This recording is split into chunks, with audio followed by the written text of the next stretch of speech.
Alléluia. Que Dieu soit béni. Amen. Je rends grâce à Dieu qui, dans son amour infini, a gardé chacun d'entre vous. C'est vrai, je n'ai pas pu vous voir, vous tous, et maman et moi, mais nous n'avons pas cessé de prier pour chacun d'entre vous. Pour que Dieu garde chacun d'entre vous, et toi et ta maison, afin qu'aujourd'hui, par la grâce de Dieu, par sa bonté, pas par nos prières, mais il a été bon en vous gardant. Amen. Il a été bon en vous ramenant. Amen. Que son nom seul soit toujours béni. Il s'appelle Jésus. Amen. Alléluia. Oui. C'est comme si on s'était séparés il y a 10 ans. Et on est dans la joie de se retrouver. Et moi, je bénis le nom du Seigneur. Oui, je veux aussi dire aux frères et aux sœurs qui nous suivent de par les réseaux sociaux, ce n'est pas parce que l'Église reprend ses activités normales qu'on arrêtera de faire la prédication filmée. Non, on continuera. Parce que tel est le plan de Dieu pour l'œuvre à laquelle il nous a appelés. Gagner des âmes pour la gloire du nom béni de Jésus. Alléluia.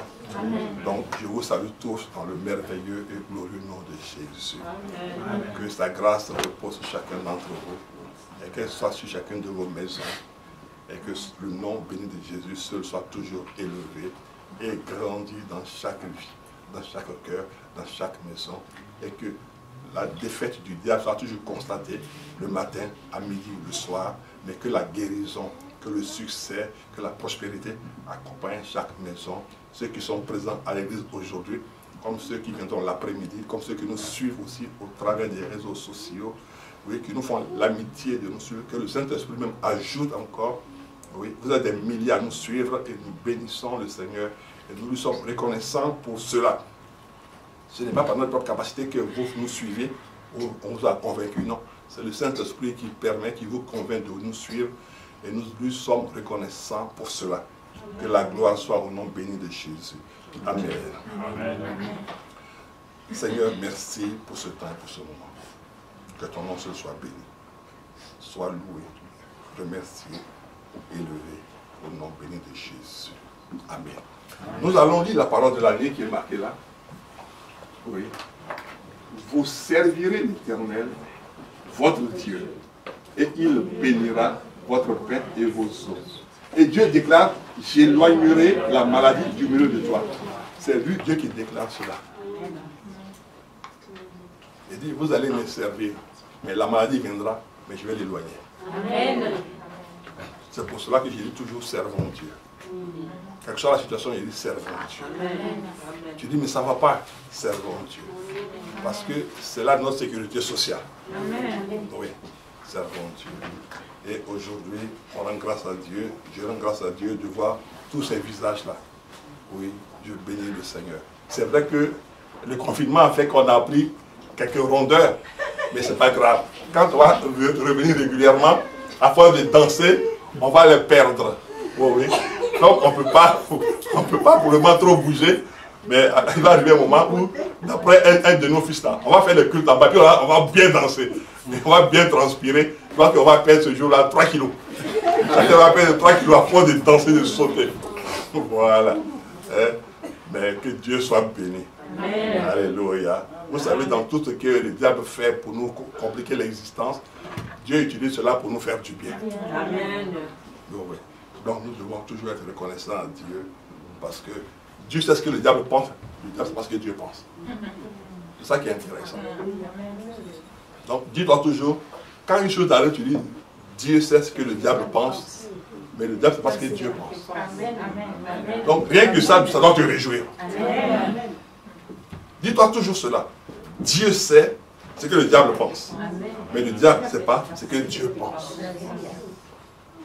Donc il peut t'arriver un malheur, dis-toi, Dieu sait ce que le diable pense, mais le diable ne sait pas ce que Dieu pense. Dieu sait ce que le diable est en train de me faire, mais le diable ne sait pas quelle va être la réponse de Dieu. Il ne sait pas. Alléluia. Donc, je dis à toi aussi, Dieu sait ce que le diable pense, Mais le diable ne sait pas ce que Dieu pense. Dis Amen. Amen. Voilà. Ceux qui écrivaient beaucoup Amen, Amen sur Internet, Amen, vous êtes tous présents aujourd'hui. Mais c'est bien. Maintenant, Dieu va ajouter d'autres personnes pour écrire Amen aussi. Hein? Voilà. C'est comme ça que Dieu fait ces choses. Il remplace toujours. Avec Dieu, il n'y a jamais de vide. Quand il a créé sa terre, il a tout mis. Donc il n'y a pas de vide. Alléluia. Amen. Le thème de ce matin, je ne sais pas s'il faut prêcher ou s'il faut qu'on loue Dieu, je ne sais même pas. Mon cœur est grandement partagé. Il y a une grande joie qui m'anime, mais on a un problème, c'est que si on veut chanter, il faut qu'on ouvre vraiment tout pour chanter, alors qu'il y a des voisins à côté. Donc c'est ça qui me dérange beaucoup. Pas un peu, mais ça me dérange beaucoup. Mais sinon, à dire vrai, j'aurais vraiment aimé qu'aujourd'hui, où l'église reprend, on soit rien qu'en train de louer Dieu. Mais le voisin là aussi, il faut respecter, ils ont acheté leur maison, donc il faut respecter cela aussi. Oh oui, parce que, vous savez, le diable, il met les gens en colère pour rien. Voilà. Eux, ils n'étaient pas fâchés avec nous, ils vont se fâcher parce que le diable va dire, voici, ils viennent vous perturber, ils viennent vous déranger. Et puis ils vont se fâcher avec nous, alors qu'on ne leur a rien fait. Mais c'est comme ça aussi. Mais Dieu sait ce que le diable pense. Et le diable ne sait pas ce que Dieu pense. Dis Amen. Amen. Le thème de ce jour, c'est « Il y a la place pour toi ».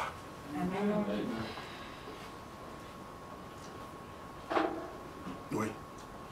Il y a de la place pour toi. Ce n'est pas au ciel, mais dans l'église d'abord, il y a de la place pour toi. Dans le cœur de Dieu, il y a de la place pour toi. Parce qu'il y a des personnes qui pensent qu'elles ont tellement commis des abominations que Dieu ne peut plus leur pardonner. Il y a des personnes qui pensent qu'elles ont tellement fait de mal que Dieu ne peut plus leur pardonner. Je viens dire à chaque personne, à la fois ceux qui sont dans l'église maintenant et ceux qui sont de l'autre côté, qu'il y a de la place pour toi dans l'église. Oui. La place veut dire quoi? La place veut dire trois choses.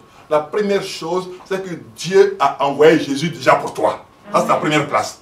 Donc, Dieu te donne la considération. La deuxième chose, Jésus a accepté d'aller à la croix pour toi aussi. Amen. Deuxième élément. Donc, il est venu d'abord pour toi. Et deuxièmement, il a accepté d'aller à la croix pour toi. Toi qui as fait toutes sortes de mauvaises choses. Tu as eu toutes sortes de mauvais amis. Tu as eu toutes sortes... Oui.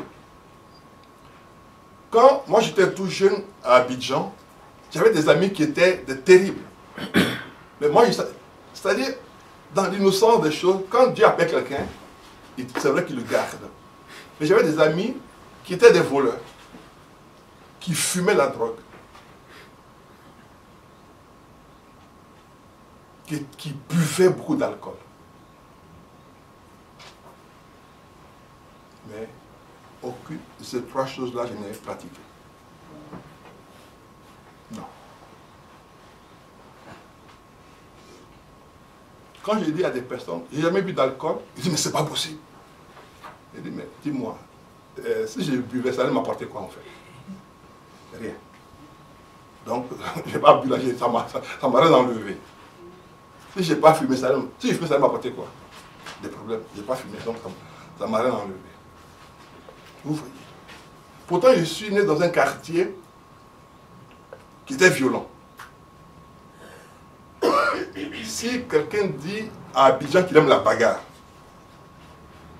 tu peux être dans tous les quartiers, tu aimes la bagarre. Mais quand tu vas dans notre quartier, non, à partir de ce jour-là, non, toute ta vie, tu ne vas plus te bagarrer. Toute ta vie, tu ne vas plus te bagarrer. Parce que si tu sors de notre quartier, c'est deux choses. Soit c'est la police qui est venue pour arrêter la bagarre, ou c'est le secret qu'on prend pour partir pour t'enterrer. Donc, quand quelqu'un aime la bagarre, quand on lui dit va dans ce quartier-là, non, il ne peut pas arriver dans notre quartier. Mais je n'aime pas aussi la bagarre. Donc, c'est un paradoxe.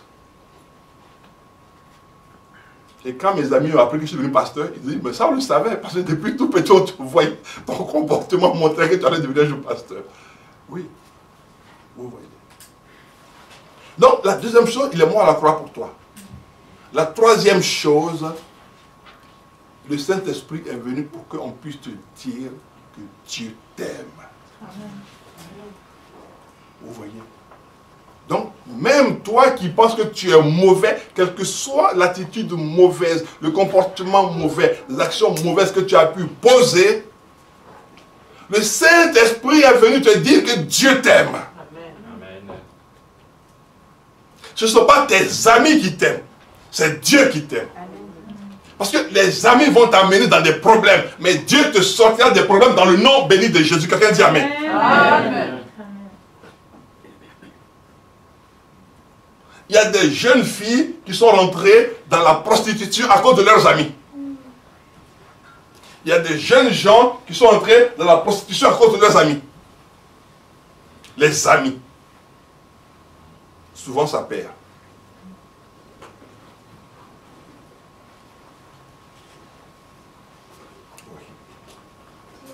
Mais le seul et véritable ami qui ne perd pas, qui sauve, s'appelle Jésus. Dis Amen. Amen. Donc il y a la place pour toi. Il y a des personnes qui, quand elles se regardent, elles pensent qu'elles ne sont plus aptes au salut. C'est faux. Tu es toujours apte au salut.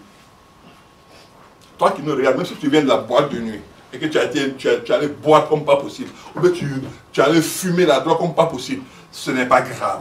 Il y a de la place pour toi dans l'église de Jésus-Christ. Amen.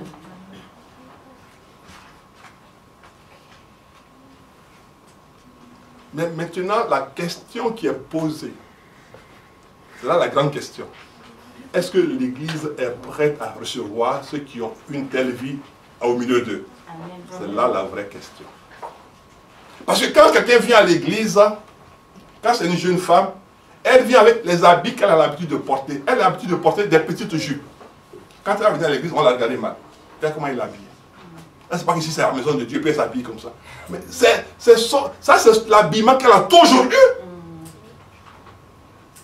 Elle ne peut pas, parce qu'elle vient à l'église, elle ne peut pas ranger sa jupe. Elle porte l'habit qu'elle a toujours porté. S'il avait toujours les seins dehors, elle doit avoir ses seins dehors.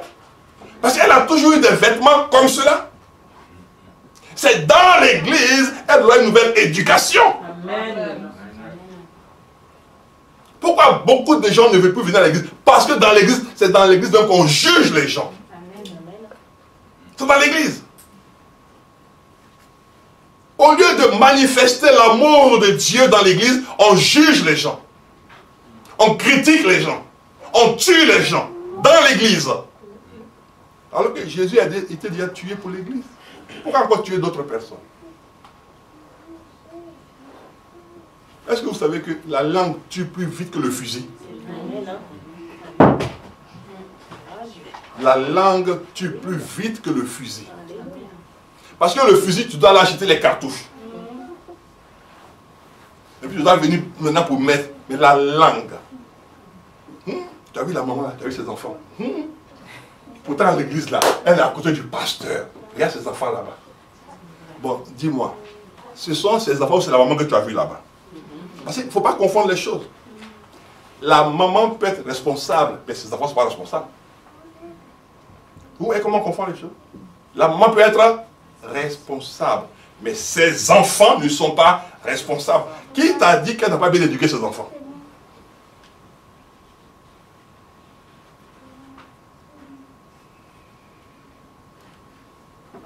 Je mets au défi tout être humain qui va me dire qu'une femme a porté une grossesse pendant 9 mois et puis sa prière a été: Seigneur, si mon enfant sort de mon ventre, qu'il devienne un gangster. Il n'y a pas une mère qui dit ça. Aucune mère. Aucune mère. Le premier jour que la femme est enceinte, sa joie est que si son enfant naît, il se porte bien. Amen. Si son enfant naît, il passe à l'école, bien il apprend son métier et qu'il puisse être au trône. Voici sa pensée. Ce n'est pas que... Non. Mais quand l'enfant devient un gangster, la première personne qui souffre, c'est la mère. Ce ne sont pas les voisins. Ce ne sont pas les parents des amis. Et Dieu vient dire, il dit, il y a la place pour toi. Alors, si Dieu amène des gens, il dit, il y a leur place. Pourquoi vous ne voulez-vous pas que ces gens-là occupent leur place? Peuple de Dieu.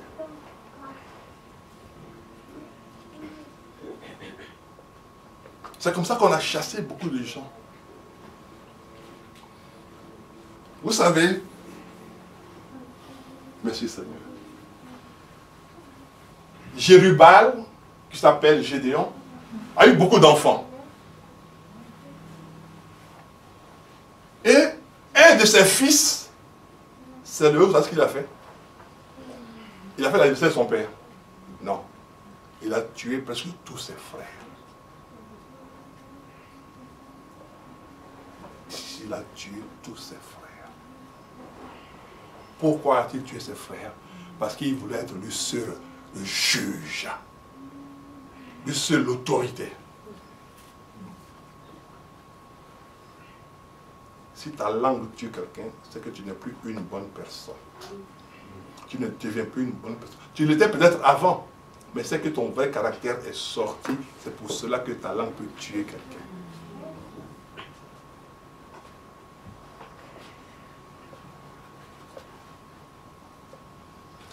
Le thème, il y a la place pour toi. Et écoutez bien, Dieu n'a pas dit, viens prendre la place de quelqu'un. Est-ce que vous comprenez?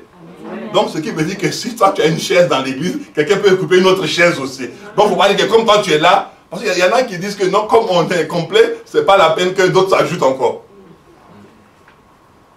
Non. Tu n'es pas complet. On n'est pas complet. Parce que, je ne sais pas, il y a une chose que je veux vous dire avant qu'on rentre dans la parole. Quand Dieu a dit à Noé de construire l'arche, Noé a construit l'arche, n'est-ce pas? Bon, quel est l'animal véritablement qui est rapide? Parmi les animaux, quel est le plus rapide véritablement? Le guépard. D'accord. Après le guépard, il y a qui encore? Le lion, d'accord. Après, il y a qui encore? Donc, c'est pour vous dire quoi? C'est pour vous dire que il y a des animaux qui sont rapides, qui sont venus pour rentrer dans l'arche. Mais il y a un là. L'escargot. Non, l'escargot. C'est-à-dire que tous ceux qui pouvaient courir vite ont couru pour venir. Mais Dieu a dit à Noé, attends, il y a l'escargot qui arrive. Amen. Vous voyez? Et puis il y a un animal qu'on appelle le paresseux. Lui, il est terrible. Lui, il met sa main, puis même pour mettre sa main, il a des problèmes déjà. Quand il met, il dit, bon, il attend 3 jours avant de me déplacer encore. Vous voyez? C'est pour dire que toi, tu es peut-être arrivé vite. Mais il y en a qui vont marcher à pas d'escargot, à pas de tortue pour arriver. Donc, laisse-les arriver aussi. Amen. Amen. Laisse-les arriver aussi. Tout ce qu'ils sont en train de faire, ils sont en train d'avoir leur cheminement avant d'arriver chez Dieu. Laisse-les arriver aussi. Ils viennent avec leurs problèmes, avec leurs bagages. Laisse-les arriver aussi. Ne les rejette pas de l'arche de Jésus-Christ. Ne les rejette pas. Parce que Jésus-Christ est l'arche de Dieu qui a fait l'enlèvement. Parce que l'arche a été construite par Noé et Dieu a construit son arche en Jésus. Amen.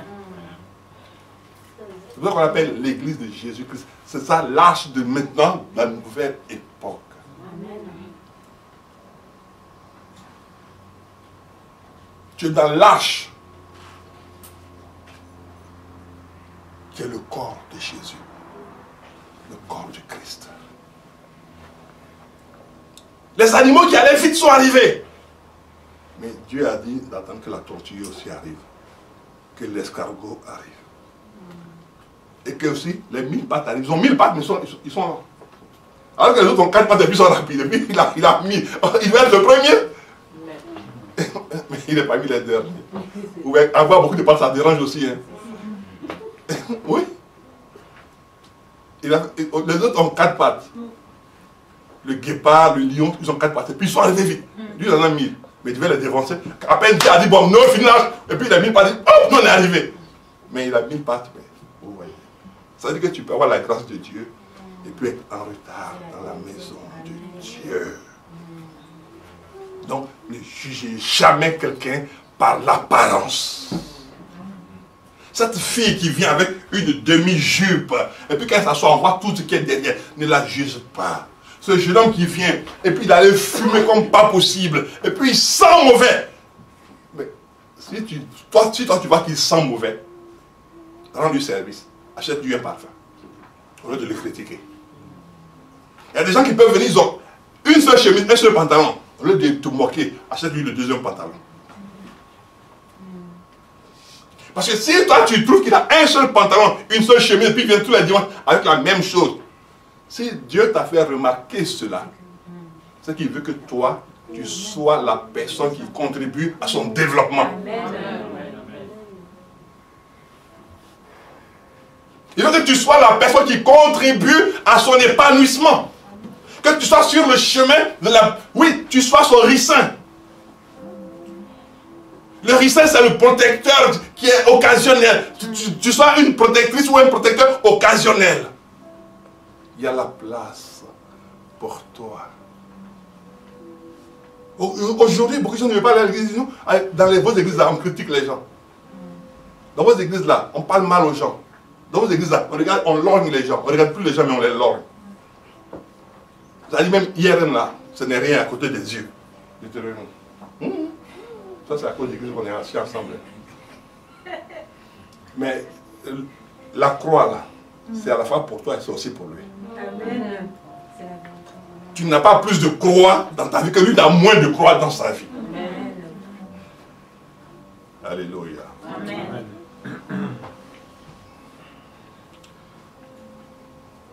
Quand je préparais ce message, je posais beaucoup de questions au Seigneur par rapport à tout cela.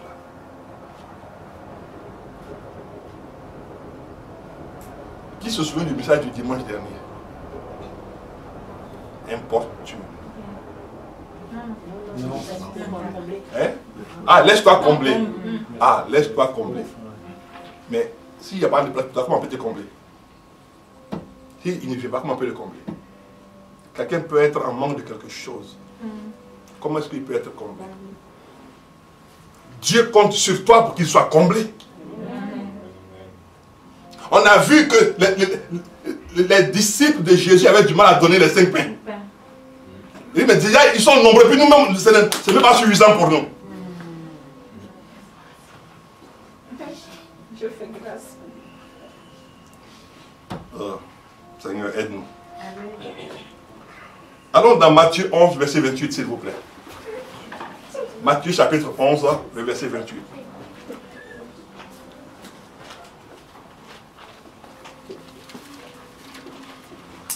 Il y a tellement de choses que j'aime à cœur de partager avec vous, mais on va aller progressivement. Selon que Dieu fait grâce qu'on finisse. Vous qui nous suivez par le biais des réseaux sociaux, souffrez qu'aujourd'hui on aille un peu plus loin, s'il vous plaît. Mais ne vous déconnectez pas. Que Dieu vous bénisse. Matthieu 11, verset 28 dit ceci. Je lis la parole bénie de Dieu. Venez à moi, vous tous qui êtes fatigués et chargés, et je vous donnerai du repos. Alléluia. Amen. Ce qui est important dans cette affaire, ce n'est pas le commencement de la phrase, mais c'est la fin. Je vous donnerai du repos. Il y a des gens qui marchent toujours, ils n'ont pas de repos. Il y a des gens qui mangent toujours, ils n'ont pas de repos. Il y a des gens qui travaillent toujours, ils n'ont pas de repos. C'est terrible. Il dit, venez. Et quand on vient différemment. On ne vient pas tous de la même façon.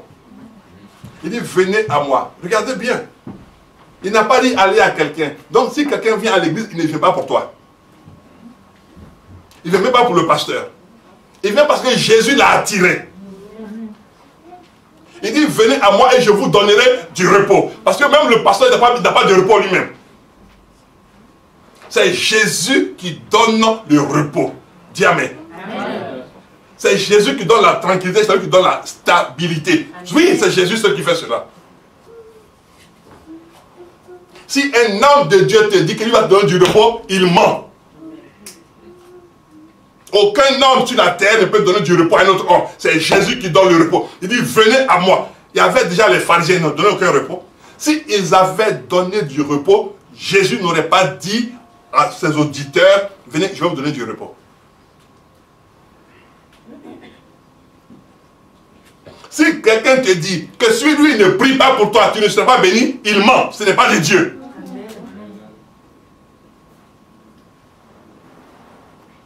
Il n'y a qu'un instrument entre les mains de Dieu pour que tu sois béni.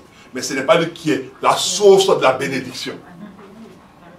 C'est comme quelqu'un qui a un tuyau d'arrosage. Et puis au bout, il y a la pomme d'arrosage. D'accord? Il met le tuyau au robinet. Et donc quand tu vas ouvrir le robinet, l'eau passe dans le tuyau pour sortir d'un autre côté pour arroser. Bon, est-ce que le tuyau va dire que c'est lui qui a la faute d'arroser? Non. Quand il était au magasin, là, l'eau coulait déjà dans le robinet. C'est pour dire que quand tu n'étais pas encore pasteur, là, la bénédiction était déjà préparée pour toi. Ce n'est pas parce que tu es devenu pasteur que la bénédiction lui a été donnée pour toi. Non, c'est parce que la bénédiction était déjà préparée pour toi et que Dieu l'a choisi comme instrument de bénédiction. Pas comme source de bénédiction. Moi, je ne suis qu'un instrument de bénédiction. Je ne suis pas une source de bénédiction. Non. Il dit, venez à moi. Bon, chacun a sa difficulté pour se déplacer. Chacun a ses problèmes, et de finances, et de vêtements. Mais il ajoute encore ceci. Dans Ésaïe 55. Il dit, venez à moi. Des gens vont dire, oui, là comment tu es habillé, là comment tu es, là comment tu parles mal, tu te comportes mal, tu n'as pas ceci.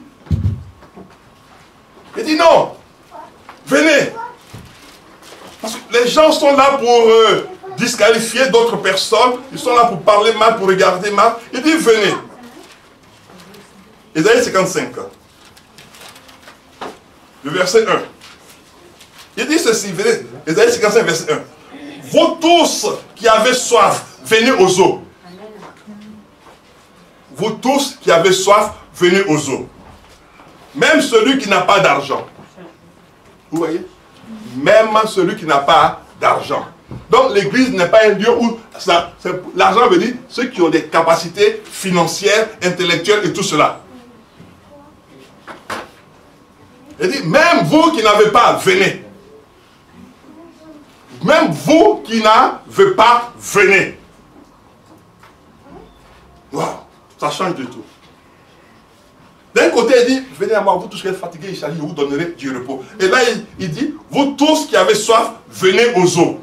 Même celui qui n'a pas d'argent, venez acheter et manger. Venez acheter du vin et du lait. Sans argent, sans rien payer. Waouh. Donc le salut est gratuit. Amen. La bénédiction est gratuite. La guérison est gratuite. La proclamation est gratuite. Donc, il y a la place pour toi. Ne pense pas que c'est pour les autres. Non, il y a de la place pour toi. Toi qui penses que ta vie est remplie d'échecs, et qu'il y a des échecs qui se succèdent, et qu'il y a des fortunes qui se succèdent. Il dit non, viens. Il y a la réalité et puis il y a la vérité. La vérité est qu'il dit, viens, même si tu n'as rien, même si tu es découragé, viens aux eaux. Parce que l'eau donne d'abord la force. Et il dit maintenant, regardez, il dit, venez acheter du vin. Le vin donne la joie. Et le lait fait du bien au corps. Donc, le vin qu'il a donné, il a dit quoi? Il dit, quand il donnait le vin, qu'est-ce qu'il a dit? Ceci est mon corps. Non, pas mon corps, mon sang. Ah, vous n'avez pas fait vos révisions pendant que vous étiez en confinement. Hein? Le vin c'est son sang. Il fallait faire vos révisions. On va faire les contrôles ici, vous allez voir. Oh oui, on va vous donner des feuilles. Un autre dimanche, vous allez voir. On va faire des contrôles. Il dit, le vin, c'est son sang. Il dit, voici, je donne mon sang pour vous.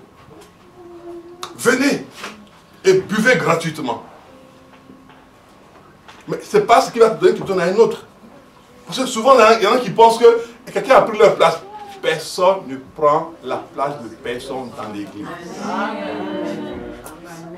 personne ne prend la place de personne dans l'église. C'est comme toi, tu pourrais dire à ton frère qui est né avant toi, mais pourquoi tu es né avant moi? C'est moi qui devais venir avant toi. Mais comment tu peux savoir que lui il est venu avant toi et toi tu n'étais pas encore né? Il est né un poste de tout. Quand lui il est né là, il n'y avait personne. Ne faites pas comme ma petite fille. Couronne. Quand j'appelle chez ma fille, elle prend le téléphone. Et puis elle ne passe le téléphone à personne. Quand sa petite se parle, elle dit papi, elle me dérange. Et, mais je vais lui parler aussi, elle dit non, elle me dérange.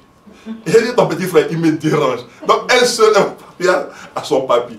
Alors sa mère lui a dit, si c'est comme ça, Couronne, tu ne dois plus parler à ton papi. S'il appelle maintenant, je vais passer à ta petite soeur. Là, elle a accepté, puis elle a cédé le téléphone. Non, ne faites pas des choses pareilles. Oh, ne faites pas des choses pareilles. Donc il dit, venez, même vous qui n'avez rien. Il y a une chose qui est importante. Parce que dans l'église, il y a des gens qui viennent qui ont les finances. Gloire à Dieu. Il y en a qui viennent qui ont des grands diplômes. Gloire à Dieu. Il y en a qui viennent qui ont de belles voitures. Gloire à Dieu. Mais si toi tu viens que tu n'as pas de voiture, tu n'as pas de finances, ne te sens pas diminué par rapport à ceux qui ont tout ça. Amen. Sens-toi utile à Dieu parce que tu es de Dieu. Amen. Le plus important, c'est pas ce qu'il possède qui est important, c'est le fait que vous avez tous le même Dieu. Amen. Et la même foi, la même parole. Et c'est ce qu'il dit, venez vous tous, même ceux qui n'ont rien. Il dit, venez puis buvez. Il n'a pas dit que chacun donne son argent. Il dit, même celui qui n'a rien, c'est lui qui donne. C'est lui qui offre. Qui a payé Jésus pour qu'il donne son corps à la croix? Personne. Attendez, on va être pratique. Qui pouvait payer Jésus pour qu'il donne son corps à la croix? Quel est le montant d'argent qu'on peut lui donner pour qu'il donne son corps à la croix? Aucun montant d'argent. Mais il a donné son corps gratuitement. C'est pour ça qu'il a dit déjà ici depuis longtemps, il dit, venez même vous qui n'avez pas d'argent, vous qui n'avez pas de diplôme, vous qui n'avez pas de maison, vous qui n'avez pas de considération, venez quand même. Amen. Si quelqu'un vient et puis il a une grosse Mercedes, gloire à Jésus. Toi qui marches avec tes chaussures et puis c'est déchiré en bas, vous avez le même Dieu. Amen. De la manière que Dieu a veillé sur lui pour qu'il puisse avoir sa grosse voiture, et si toi tu continues de prier, Dieu étendra sa grâce sur toi et tu auras ce qu'il faut pour vivre aussi. On n'aura tous pas forcément des grosses Mercedes, mais chacun sera à l'aise dans son secteur d'activité. Dis Amen. Amen. Le plus important, ce n'est pas qu'on devienne tous des ministres, non. C'est que chacun soit heureux dans ce que Dieu lui donne de faire. C'est ça qui est important. Parce que il dit, venez, même vous qui n'avez pas de quoi acheter. C'est pour cela que quand l'évangile a commencé à se répandre, les gens disent, mais il y a des gens qui n'ont pas le droit à l'évangile. Parce que pour eux, c'était considéré que c'est du luxe. Vous voyez, c'était chez les riches avant qu'on lisait les évangiles.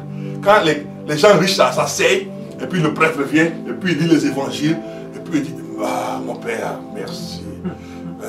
Le sermon était parfait. Bon, mon père, voici une enveloppe pour vous, pour que vous puissiez rentrer, oui, au presbytère.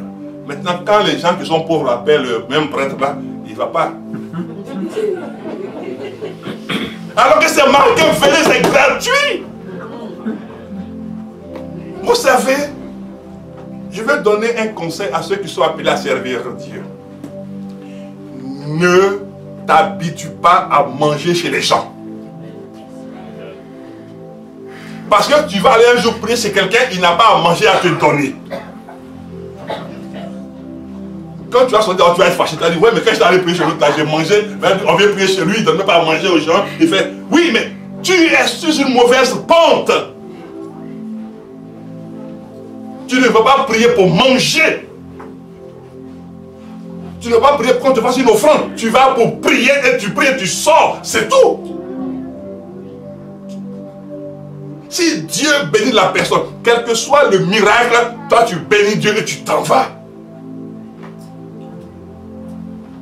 Il y a la place pour toi. Alléluia. Amen. Il dit venez. Vous voyez, dans venez, quelqu'un est venu. Allons voir Ruth. Ruth chapitre 2. Et là, on va comprendre quelque chose de fort. Dans Ruth,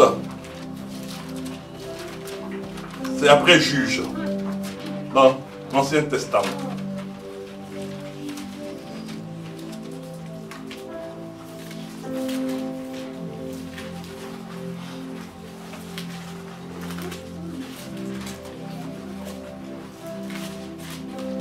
Ruth chapitre 2. À partir du verset 2.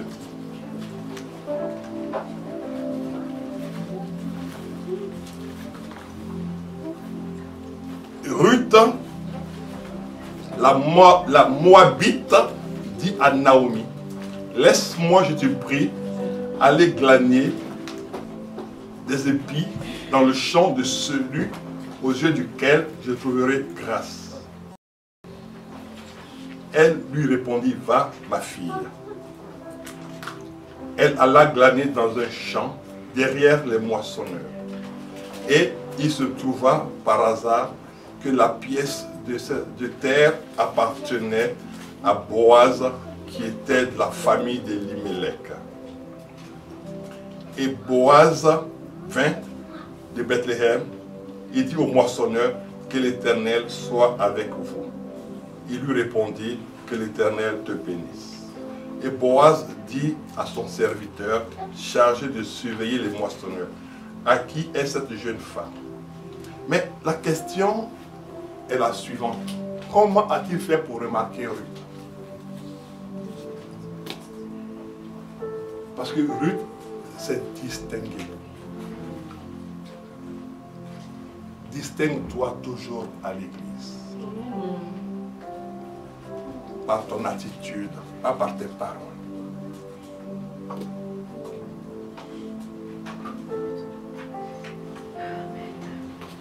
Distingue-toi toujours. Alors que Ruth n'avait pas le droit d'être en Israël. Ruth était une veuve, donc elle n'avait plus d'espoir dans sa vie.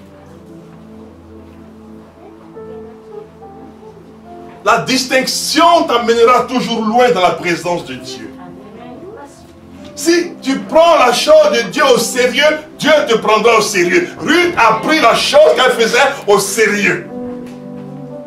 Les moissonneurs n'ont pas dit, pourquoi tu veux moissonner ici? Non, elle est partie, elle a eu une portion de moisson à faire. Quand tu viens à l'église, la portion que Dieu te donne, fais-la. La portion que Dieu te donne, fais-la. Ne regarde pas ni à ton frère, ni à ta soeur pour dire, mais pourquoi il n'a pas fait? Pourquoi il n'a pas fait? Ne regarde pas à cela. Parce qu'il y a la place pour elle qui fait peu, et la place pour toi qui fait beaucoup. Amen. Comment Ruth a pu se faire distinguer?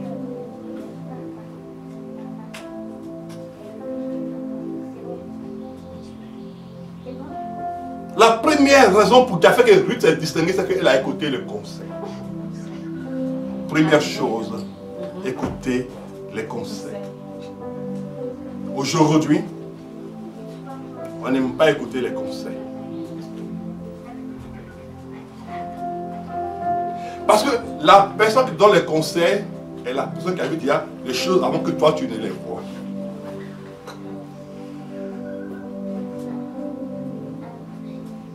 Écouter les conseils.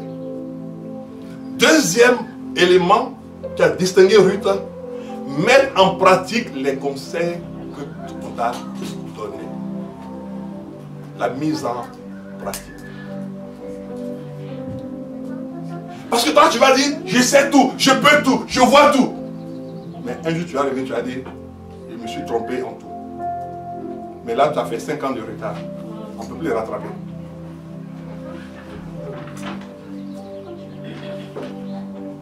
On ne peut pas rattraper 5 ans de retard.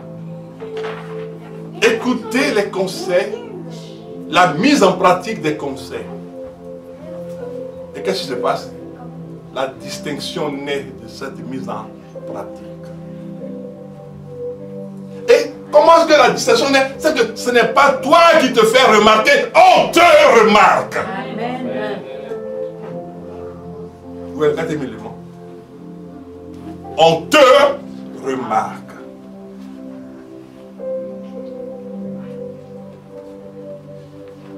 Quand nous on a quitté Paris pour venir habiter à Chantilly, maman et moi, l'église où on était loin de nous. Donc, on est allé dans une église. On était tranquille là-bas. Et un jour, mon père spirituel vient et puis il me regarde avec sa femme. Il dit, toi, tu dois aller à l'école biblique.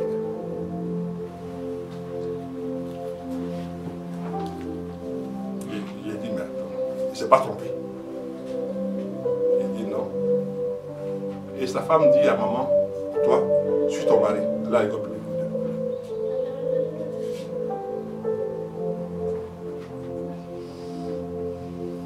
Mais il y avait des gens avant moi dans l'église. C'était une église où ils étaient tous blancs. On était les deux noirs, les deux. Et ce sont les deux seuls noirs que lui, l'apôtre blanc, a vu pour emmener à l'école biblique. Le conseil, la distinction.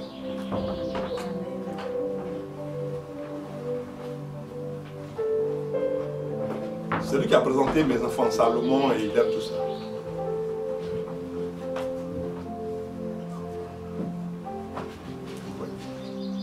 C'est là la distinction. Et mais tout le monde, pourquoi c'est lui que tu amènes dans l'école biblique? Il dit, mais c'est ce que Dieu m'a dit. Alors il y en a qui disent, mais c'est comme ça, nous aussi on va, nous aussi on va. Il dit, allez. Tous ceux qui sont levés, qui ont dit qu'ils allaient partir, eux tous ont quitté tout ça. Ils sont devenus rebelles. Le conseil. La mise en pratique du conseil. Ça crée la distinction. Ce n'est pas toi qui te remarques, mais on te remarque. Nous on est venus, on était tranquilles. Quand on nous dit de faire ça, on fait. On ne dit pas pourquoi c'est l'autre qui n'a pas fait. On fait. On nous dit, on fait.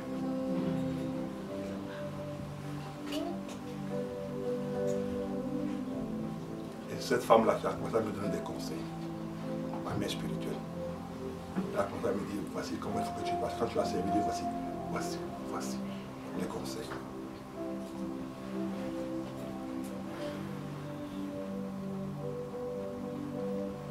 Ruth a écouté les conseils. C'était une Moabite. Mais en fait, les Moabites ne veulent même pas marcher avec les Israélites. Non, pas du tout. Et verset 6, le serviteur chargé de surveiller, le mentionnaire répondit, c'est une jeune femme Moabite qui est revenue avec Naomi du pays de Moab. Et elle a dit, permettez-moi de glaner et de ramasser des épis entre les gerbes derrière les moissonneurs. Et depuis ce matin qu'elle est venue, elle a été debout jusqu'à présent. Elle ne s'est reposée qu'un moment dans la maison. C'est-à-dire, elle avait une préoccupation. Qu'est-ce que Naomi devait manger? Si tu as la préoccupation de comment ton église doit évoluer, alors Dieu te fera évoluer. Ta préoccupation ne doit pas être comment toi tu dois évoluer, mais comment faire pour que les autres évoluent. Donc la préoccupation de Ruth, c'était comment elle allait faire pour que Naomi ait à manger.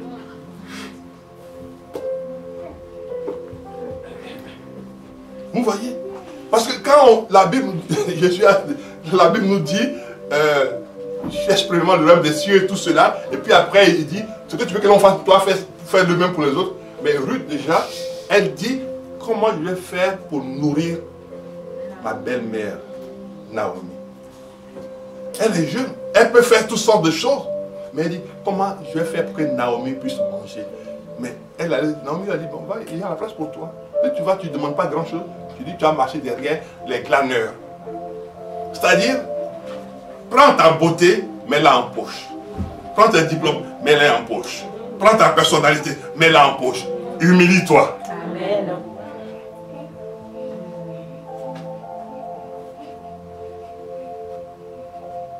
Il dit quoi? Prends ta beauté, mets-la en poche. Prends tes diplômes, mets-les en poche. Prends ton caractère, mets-le en poche. Et humilie-toi. Et tu te feras remarquer. Mais la chose qui est intrigante dans cette affaire, c'est une chose qui est terrible. Alors que Dieu avait dit une chose, allons voir dans Exode. On va comprendre quelque chose rapidement. Exode. Exode 33. Qu'est-ce que Dieu a dit? Verset 19.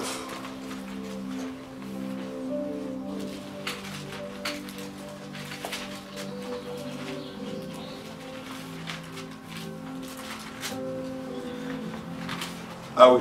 Non, pas Exode, pardon. Deutéronome, pardon. Deutéronome 23. Deutéronome 23. Parce qu'on reviendra sur Exode après. Après Deutéronome, on reviendra sur Exode. Deutéronome 23.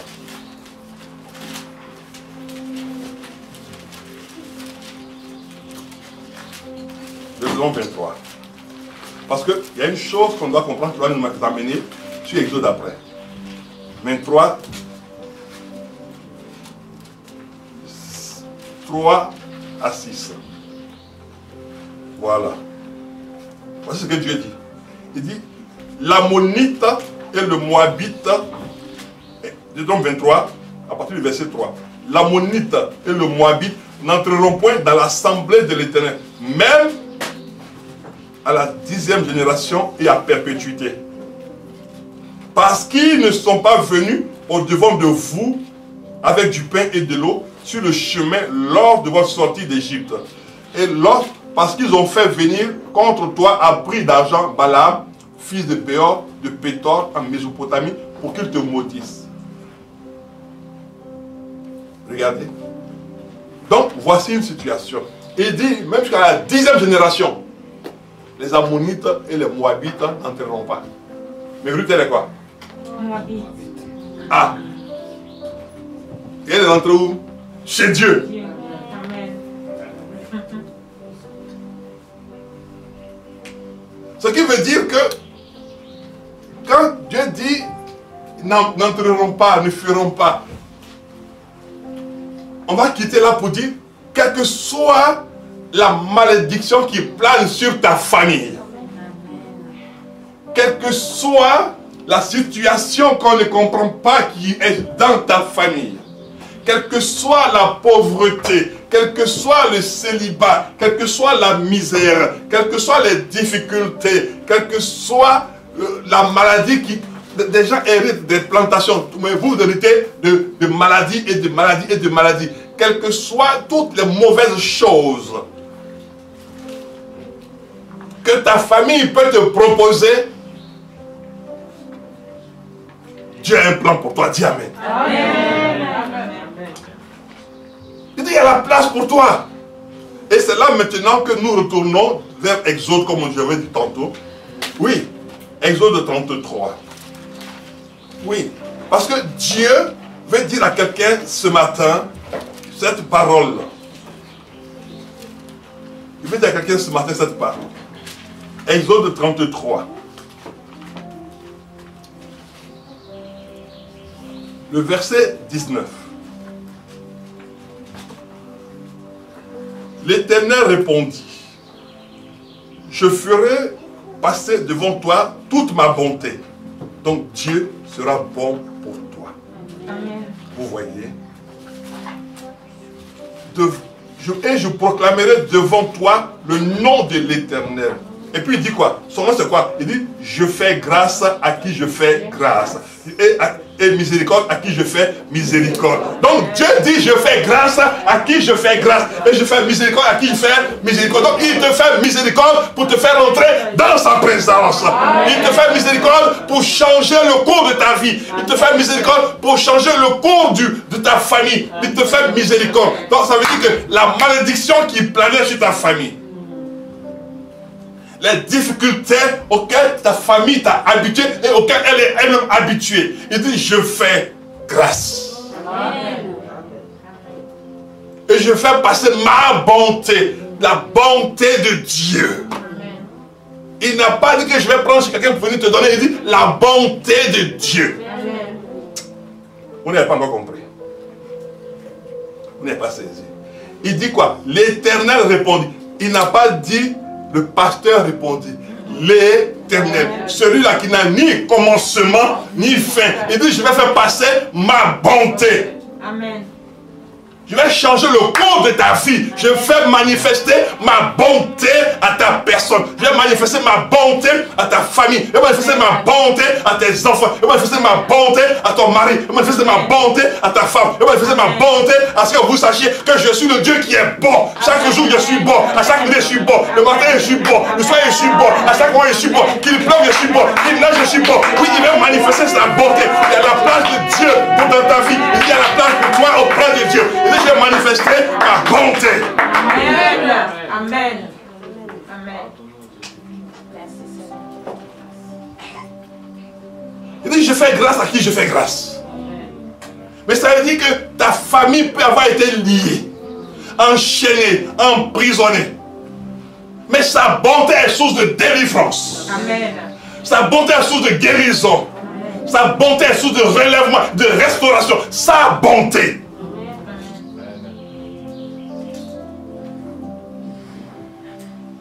Quelqu'un peut dire amen à cela. Amen. Sa bonté est source de vie. Sa bonté. Alors on n'empêche personne de venir goûter à la bonté de ce Dieu-là. Il dit sa bonté. Je fais passer ma bonté.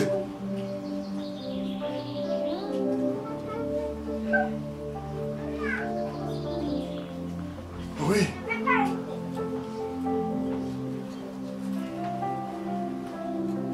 Je fais passer ma bonté. Et maintenant, regardez ce qu'il fait. Retournons chez Ruth. Retournons chez Ruth.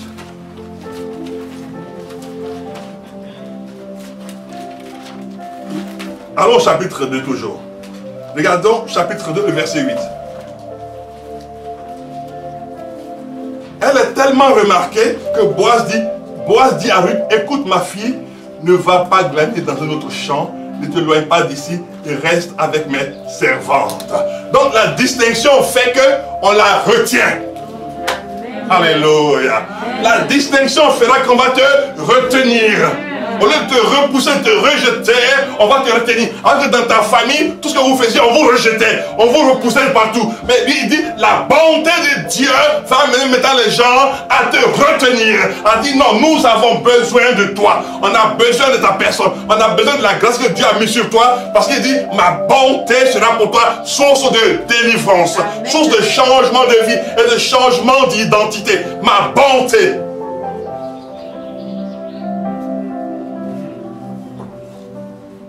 Ma bonté. Vous voyez la bonté de l'Éternel. La bonté.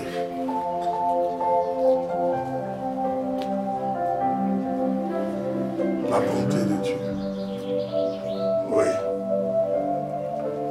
Il fait grâce à qui il fait grâce? Il fait grâce à qui il fait grâce?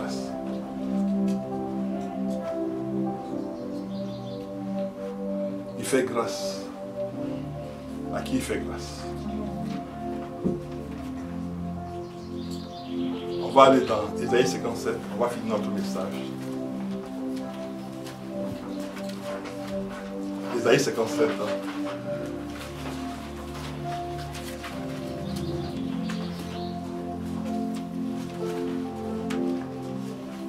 Non, 56, pardon. 56.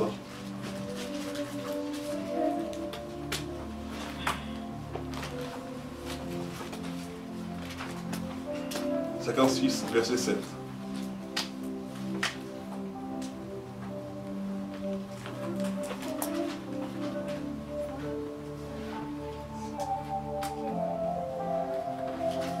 Mais, pour mieux comprendre, on va dire à partir du verset 6.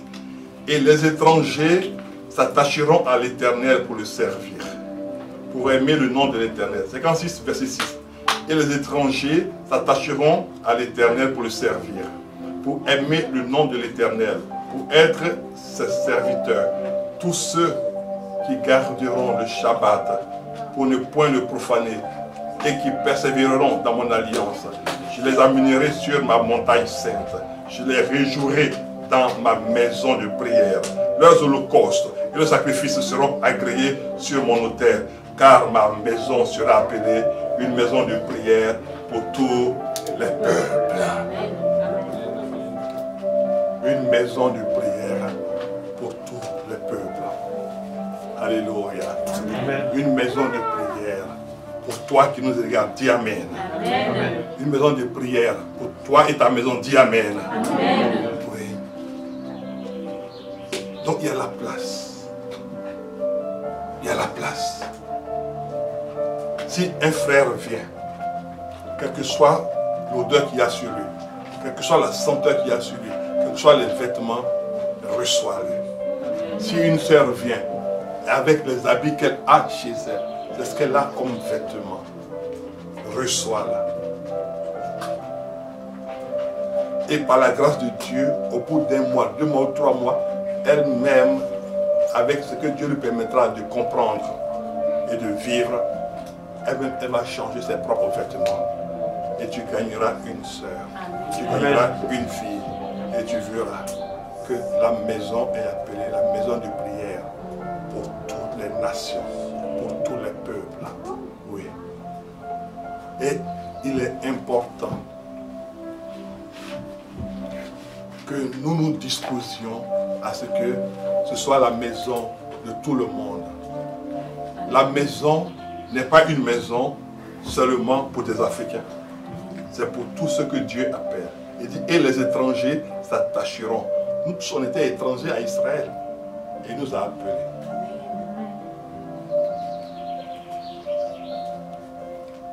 Alors, ne pensons jamais et ne disons jamais qu'on est bien entre nous d'origine africaine ou d'origine où on est presque tous maintenant.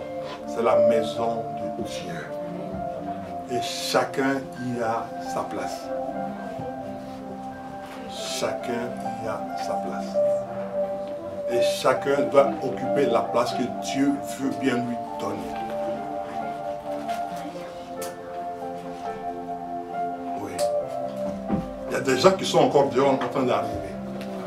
Ils n'ont pas peut-être votre couleur de peau, mais c'est Dieu qui les amène. Ils ont déjà leur place que Dieu a réservée. Alors quand ils vont venir, ne regardez pas pour dire, oh, mais nous on était bien entre nous noirs. Non, ce n'est pas une église de noirs, c'est une église de Jésus-Christ. Amen. Amen. Amen. Là tu vas venir, tu vas entrer dans le groupe de louanges. Amen. Mais pour dire, mais nous on chantait des fois. Non, c'est l'église de Jésus-Christ. Amen. Il dit ceci, oui, il y a la place pour toi. Donc quand ils vont venir, les étrangers s'attacheront à l'Éternel pour le servir. Ça veut dire que des gens que tu ne connais pas encore vont venir s'attacher à l'Éternel pour le servir. Et toi tu n'as pas dit, oh, mais comment il est venu il n'y a pas longtemps, puis c'est Dieu. Ce n'est pas toi qui appelle, c'est Dieu qui appelle. Amen. Je vais vous donner ce témoignage, qui est triste, mais je vais vous le donner. Quand j'ai commencé à servir Dieu avec maman, on était dans une église à Paris. Et j'ai travaillé en région parisienne. Alors un jour, écoutez bien, c'était des frères d'origine africaine. Un jour, ils appellent le pasteur et ils disent au pasteur qu'il veut lui parler. Il dit, bon, mais il y a le frère qui est là, il faut tout aller. Il dit, non, lui il n'est pas concerné, mais on veut le centre nous. Il dit, attendez, entre vous qui? Il dit, non, entre nous. Lui, il n'est pas concerné, il n'est pas. Parce qu'ils venaient presque tous du même pays. Alors, il m'a dit, bon, écoute, mon frère, il faut rentrer. Parce qu'ils disent que tu n'es pas concerné. Mais si tu veux, tu m'attends, puis après, on va parler. Je l'ai attendu. Asseyez-vous bien. Ils ont parlé. Quelle était la conclusion? Ils ont dit au pasteur, à partir d'aujourd'hui, tu deviens notre pasteur. Mais c'est le frère interne qui est notre pasteur. Le frère interne dit, moi. Et ils ont décidé que c'est le frère qui va être le pasteur. Bon, le pasteur, il n'a rien dit. Il m'a accompagné, il m'a expliqué ça en chemin. Et le frère qu'ils ont désigné comme pasteur, 2 jours plus tard, il va voir le pasteur. Il va dire, pasteur, en fait, comment on peut devenir pasteur? Il dit, mais ceux qui t'ont mis pasteur, ils ne t'ont pas expliqué. Il dit, mais moi-même, je ne savais pas que je suis pasteur. C'est eux qui ont dit que je devenais leur pasteur. Donc, je ne sais pas. Au jour d'aujourd'hui, le 21 juin 2020, cette église n'existe plus. Elle n'existe plus. Mais celui qu'ils ont déchu au niveau du pastorat, Dieu lui a donné une vision, il a commencé une église qui existe toujours. Non. Ce n'est pas une église de... On est entre nous. C'est une église de Jésus-Christ. Donc il y a la place pour toi. Il y a la place pour chaque personne que Dieu veut emmener. Alléluia. Amen. Il y a la place pour chaque personne. Seigneur, nous te bénissons pour ta grâce. Merci de nous avoir fait comprendre qu'il y a la place pour chaque personne que tu veux emmener. Et sois béni, notre Dieu, au nom de Jésus. Seigneur, alléluia.